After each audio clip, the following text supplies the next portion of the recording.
बिस्मिल्लाहिर्रहमानिर्रहीम। अस्सलाम वालेकुम। मैं हूं शकील मलिक। आज डस्का में ज़िमनी इंतखाबात के दौरान होने वाली फायरिंग और गुंडागर्दी के दौरान 2 अफराद जाँ बहक हुए हैं, जबकि 2 से ज़ायद अफराद जो हैं शदीद ज़ख्मी हैं और इस वक्त भी ज़िंदगी और मौत की कश्मकश में हैं। आज डस्का में NA-75 के हल्के में ज़िमनी इंतखाबात होने जा रहे थे। यहाँ पे तहरीक लब्बैक, इसी तरह हुकूमती जमात तहरीक इंसाफ और मुस्लिम लीग नून के उम्मीदवार जो हैं मद्दे मुकाबल थे, लेकिन असल मुकाबला तहरीक इंसाफ और मुस्लिम लीग नून के उम्मीदवारों के माबैन ही नज़र आया। ताहम पहले पूरा दिन जो है मुख्तलिफ़ मकामात और पोलिंग स्टेशंस पर लड़ाई झगड़े के वाक़यात थे, लेकिन इसके बाद डस्का के एक पोलिंग स्टेशन पे फायरिंग का वाक़या पेश आया, जहाँ पे सीधे फायर किए गए। इस कदर शदीद फायरिंग हुई कि इसकी जद में आकर मुतअद्दद अफराद जो हैं वो ज़ख्मी हुए। अब तक की जो इतलात हैं, जब तक मैं ये वीलॉग रिकॉर्ड कर रहा हूँ,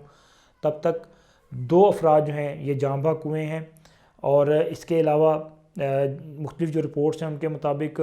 2 अफराद ज़ख्मी होने की इतलात है, लेकिन जो मेरी रिपोर्ट्स हैं, जो मेरे सोर्सेज वहाँ पे कुछ दोस्त वगैरह जिनसे मेरी बात हुई है, उनके मुताबिक 10 के करीब लोग जो हैं वो मुतासर हुए हैं, वो ज़ख्मी हुए हैं। और फायरिंग की जो वीडियोस मेरे पास हैं, जो मैंने देखी हैं, वो बहुत ख़तरनाक वीडियोस हैं, जिसमें ये देखा जा सकता है कि हुकूमती जमात के जो अहम तरीन रहनुमा हैं वो सरेआम वहाँ पे फायरिंग कर रहे हैं। गलियों में, शहरात में बाकायदा तौर पे खौफ का आलम जो है ये तारी किया गया है। मोटरसाइकिलों पर जत्थे दर जत्थे जो हैं ये मसल्ला होकर वहाँ पे घूम रहे हैं और सरेआम जो है हवाई फायरिंग की जा रही है। लोगों को खौफ व हरास में मुब्तला किया जा रहा है।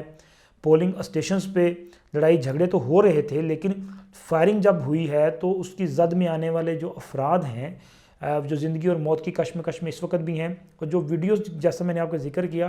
कि वहाँ पे वो एक मंज़र जो है वो आंखों के सामने आ गया। कराची का वो 12 मई का वाक़या जो है, जब सड़कों पे लाशें बिखरी पड़ी थी। तो यहाँ पर जो मेरे पास वीडियोस हैं जो मैंने देखी हैं, उसमें ये देखा जा सकता है कि सड़कों पे लाशें बिखरी पड़ी हैं, अस्पतालों में खून की नदियाँ नज़र आ रही हैं, खून ही खून नज़र आ रहा है, लोग चीखो पुकार कर रहे हैं। और ये सब क्यों किया गया है? ये क्या सिर्फ एक ज़िमनी इलेक्शन के लिए है, या ये कोई बड़ी प्लानिंग है जिसके पीछे ये सारा कुछ किया जा रहा है? क्यों लोगों को इतना खौफजदा किया जा रहा है? क्या सियासी जमातें इस तरह करती हैं? वज़ीर आज़म इमरान ख़ान जो हैं, उनका एक विजन रहा है, वो MQM को फाशिस्ट जमात करार देते रहे हैं, और उनका ये मौक़िफ़ रहा है कि ये दहशतगर्द जमात है, ये लोगों को कत्लेआम करती है, मारती है, और लोगों में जो है अपना पावर में रहने के लिए इन्होंने कराची में जो है लोगों को दबा के रखा हुआ है, उनको खौफ में मुब्तला कर रखा है। तो आज पंजाब में क्या किया गया है, किसकी सरपरस्ती में ये सारा कुछ हुआ है? अब इल्ज़ाम दर इल्ज़ाम तो लगाए जा रहे हैं ना। जनाब फरदौस आशिक अवान का ये अपना शहर है, उन्होंने एक बड़ी लंबी प्रेस कॉन्फ्रेंस की और उन्होंने कहा जी पूरी मुस्लिम लीग नून इसमें इन्वॉल्व है। मुस्लिम लीग नून का कहना है कि इसमें PTI इन्वॉल्व है, लेकिन ज़िम्मेदारी जो है वो ज़्यादा PTI पर ही आयद होगी, चूँकि आपकी हुकूमत है, मरकज़ में आपकी हुकूमत है, पंजाब में आपकी हुकूमत है, आप इसकी ज़िम्मेदारी आपको उठाना पड़ेगी। वज़ीर आला ने इस मामले का नोटिस लिया और उन्होंने जवाब तलब कर लिया है, लेकिन वहाँ पे जो वीडियोस अब मार्केट में गर्दिश कर रही हैं, जो सोशल मीडिया पे वीडियोस चल रही हैं, वो तो सब कुछ दिखा रही हैं, कौन फायरिंग कर रहा है, कौन वहाँ पे अब्यूजिंग लैंग्वेज जो है वो यूज़ कर रहा है, लोगों के ख़िलाफ़ किस तरह की वो गालियाँ दी जा रही हैं, क्या क्या बातें की जा रही हैं, ये सब कुछ नज़र आ रहा है। ये खौफजदा करने की कोशिश है, ये अपोजिशन को दबाने का ये एक ख़तरनाक तरीन औछात कंडा है। अगर चंद लाशें गिरा दी जाएंगी तो ये लाशों की जो सियासत है, इसके मुल्क पर बहुत ही ख़तरनाक नताइज निकलेंगे। खौफ के बावजूद इस वक्त जो सूरत हाल है, इससे पहले जो ज़िमनी इलेक्शन हुआ जिसमें अपोजिशन जो है वो कामयाब हुई है, तहरीक इंसाफ और इसके इत्तेहादी नाकाम हुए हैं, और आज भी जो इलेक्शन हुए हैं उसमें इमरान ख़ान के जो मुखालफिन हैं वो इस वक्त आगे चल रहे हैं। यानी कि ये जो हल्का है NA-75, ये मुस्लिम लीग नून के रुकन असम्बली जो हैं, उनके इंतकाल के बाद ये हल्का खाली हुआ। फिर उनकी अहलिया जो है उनको टिकट दिया गया था, नौशीन इफ्तिखार जो है,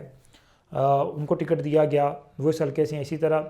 ایک گوجرانوالہ کا حلقہ ہے PP55، وہاں پر بھی سچویشن جو اس وقت ابھی تک جو میں ویلاگ جب میں یہ ریکارڈ کر رہا ہوں تب تک نون لیگ جو ہے وہ لیڈ پہ ہے، نون لیگ آگے ہے، تحریک انصاف پیچھے چل رہی ہے، اور ایسی ہی سچویشن جو ہے وہ KPK سے بھی مل رہی ہے۔ جہاں پہ نوشہرہ میں ضمنی الیکشن ہونے جا رہے ہیں وہاں پر بھی جو مخالفین ہیں یعنی کہ جو اپوزیشن ہے وہ آگے ہے، حکومت پیچھے ہے، اور اس کی وجہ یہ ہے کہ اصل معاملہ یہ ہے کہ آپ کی ڈیلیورنس نہیں ہے، آپ کی گورننس جو ہے وہ بہتر نہیں رہی، عوام کا معیار زندگی جو ہے وہ تباہ ہو چکا ہے، لوگوں کے پاس کھانے کے لالے پڑے ہوئے ہیں اور آپ گولیاں برسا رہے ہیں۔ اب اس معاملے کو کون دیکھے گا؟ ذمہ داری تو حکومت پر ہے، اور اس کے بعد جو بڑی ذمہ داری ہے وہ قانون نافذ کرنے والے اداروں پر ہے، لیکن وہاں پہ جو قانون نافذ کرنے والے اداروں کا کردار دیکھا گیا ہے وہ بھی بہت مایوس کن ہے، شرمناک کردار ہے۔ پولیس کی موجودگی میں دندناتے رہے اسلحہ لے کے لوگ اور فائرنگ کرتے رہے، لوگوں کی لاشیں گرتی رہیں، اور پولیس جو ہے یہ بالکل خاموش تماشائی بن کے بیٹھی رہی۔ رینجرز کو طلب کیا گیا، جہاں پہ یہ واقعہ ہوا وہاں پہ رینجرز کو طلب کیا گیا، رینجرز آئی، پولنگ کا پروسیس رک گیا، لیکن گولیاں چلنا رکی نہیں ہیں، گولیاں اس کے بعد بھی چلتی رہیں، لوگوں کی لاشیں گرتی رہیں، ہسپتالوں میں زخمیوں کو لے جایا جاتا رہا، لیکن یہ حکومت جو ہے یہ کہیں پہ اس طرح سے نظر نہیں آئی۔ اگر حکومت طاقت کا استعمال کرتی، طاقت ان کے خلاف جو قانون ہاتھ میں لے رہے تھے، لیکن وہاں پہ تو جو قانون ہاتھ میں لے رہے تھے حکومت کا ہاتھ ان کے سر پر نظر آ رہا ہے۔ وہاں پہ صوبائی وزراء جو ہیں وہ سارا دن دندناتے رہے، نظر آتے رہے، سب کچھ ہوتا رہا، نہ تو الیکشن کمیشن نے کوئی نوٹس لیا، نہ اس پہ کوئی کارروائی کی گئی۔ اور جب یہ دیکھا گیا کہ وہاں پہ جو سچویشن ہے، چونکہ نون لیگ جو ہے اسے وہ ایک بڑی سیاسی قوت ہے، سیالکوٹ میں نون لیگ اس سے پہلے بھی کامیاب ہوئی اور اب بھی یہی توقع کی جا رہی تھی، اور اب جو رزلٹ آ رہے ہیں وہ بھی یہ بتا رہے ہیں کہ نون لیگ جو ہے وہ لیڈ کر رہی ہے۔ حالانکہ بہت سارے پولنگ اسٹیشن پہ جو کچھ ہوا کہ لوگوں کو روکا گیا، ووٹرز کو روکا گیا، تنگ کیا گیا تاکہ ٹرن آؤٹ کم رہے، لوگ کم ووٹ کاسٹ کر سکیں، لوگ پولنگ اسٹیشنوں کے باہر مسلم لیگ نون کے حق میں نعرے بازی کرتے رہے، شیر کے نعرے بلند ہوتے رہے، لیکن دروازے بند رہے، بہت کم لوگوں کو اندر جانے کی اجازت دی گئی، تمام ہتھ کنڈے استعمال کیے گئے، لیکن سب سے جو خطرناک ہتھ کنڈا ہے جو پاکستان کے لیے بہت خطرناک ہے وہ ہے قتل عام، اور اس قتل عام کی ہرگز اجازت نہیں دی جا سکتی۔ اس معاملے پر وزیر اعظم اور ان کی حکومت کو ایکشن بھی لینا پڑے گا، جواب بھی دینا پڑے گا۔ اگر بندوق کے زور سے لوگوں کو دبانے کی کوشش کی جائے گی تو پھر لوگ اور قوت کے ساتھ باہر نکلیں گے، چونکہ ماضی میں دیکھا گیا ہے، آپ الیکشن کے پروسیس سے آئے ہیں، جو ڈنڈے کے زور پہ، گولی کے زور پہ آئے تھے، انہوں نے بھی ان کے دور میں جو 12 مئی والا واقعہ ہوا تھا، انہوں نے اسلام آباد میں اسی دن کھڑے ہو کے دونوں بازو کھڑے کر کے دیکھا تھا ہماری طاقت، یہ ہے ہماری طاقت، لیکن پھر اس کے بعد انہوں نے دیکھا کہ عوام کی طاقت، پھر اس کے بعد وہ ہر گزرتے دن کے ساتھ کمزور ہوئے۔ جب آپ طاقت کا استعمال کرتے ہیں، جب آپ لوگوں پہ نہتے لوگوں پہ گولیاں برساتے ہیں تو آپ طاقتور نہیں ہوتے، آپ کمزور ہوتے ہیں۔ اور میں یہ سمجھتا ہوں کہ آج جو کچھ ڈسکا میں کیا گیا ہے یہ بہت افسوسناک بھی ہے، دردناک بھی ہے اور خوفناک بھی ہے، اور اس کے اثرات جو ہے یہ پڑیں گے، اس پر حکومت